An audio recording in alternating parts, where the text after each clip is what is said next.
Assalamualaikum warahmatullahi wabarakatuh, Ibu Dara dan rekan-rekan sekalian. Nama saya Bunga dan pada hari ini saya akan memaparkan analisa mengenai Corporate Political Activity atau CPA dalam etika bisnis berkelanjutan di Indonesia.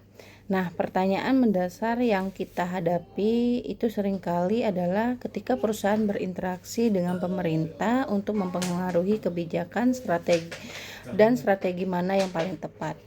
Apakah strategi informasi intensif keuangan atau membangun konstituen dari perspektif keberkelanjutan yang berlandaskan etika?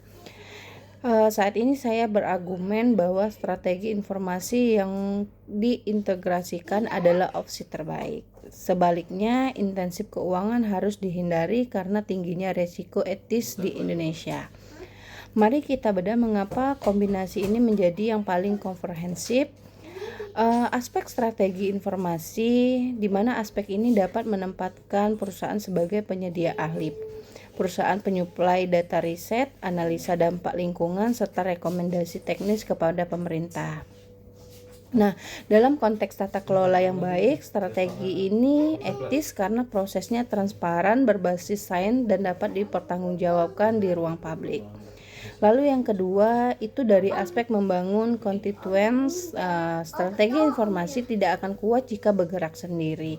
Dengan membangun konstituen, perusahaan menggandeng aktor non-bisnis seperti komunitas lokal, akademis, dan LSM.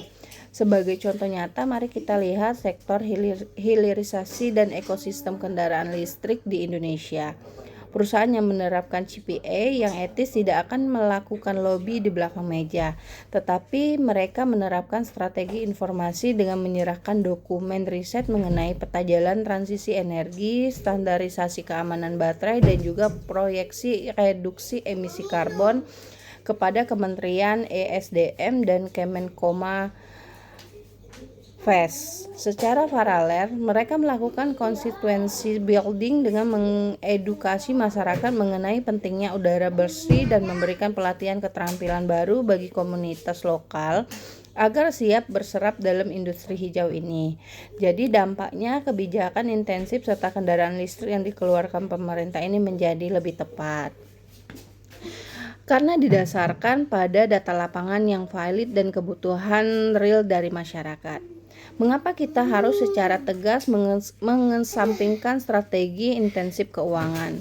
Di Indonesia itu sendiri, batasan antara kontribusi politik yang legal dan tindakan koruptif seringkali menjadi wilayah yang rancu atau abu-abu.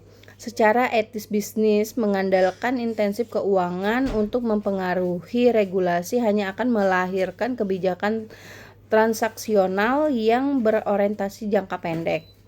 Hal ini tidak hanya merusak iklim demokrasi, tetapi juga menghancurkan reputasi perusahaan yang bertentangan dengan prinsip berkelanjutan triple bottom line, yaitu people dan plan, bukan sekedar profit.